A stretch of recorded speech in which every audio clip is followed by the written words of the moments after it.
Anything media. Abambalajana katinga Robert Kabushenga alajana ku buli mukutu obuntu butambula agamba ali broke ennaku y'obutakola eruma naye nga bagambye nti abantu basimbera yini beyamenyera emirimu beyamenyera amaka ng'akola mu New Vision nga yakulira Vision Group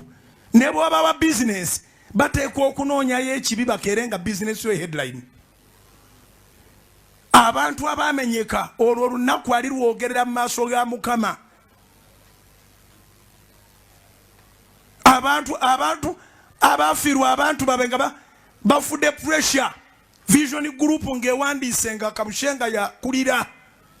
toyina bongamba te ekintu gwokikulira n'ebigenda maaso tobimanyi. Ndabirira Solot Media Group of Companies n'amagezi Mukama gampadde naye making sure neba editor bange editorial team ebwe mala okutuula balaba yekyo ne bagana ekino tetuyinza kiyisa tumale mubuuza opinion ye gamba ki even when I didn't have too much knowledge on it nga balina okumbuuza ne nkozesa amagezi amazaali Katonda ge yampa ne baga nti ekyo temukikola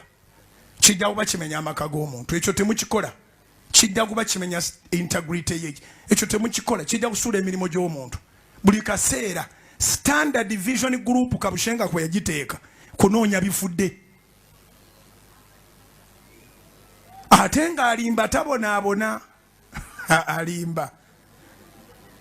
kubanga tapangisa mu ssente ze yatukolangamu nga yonoona amanya gaffe ayina mu faamu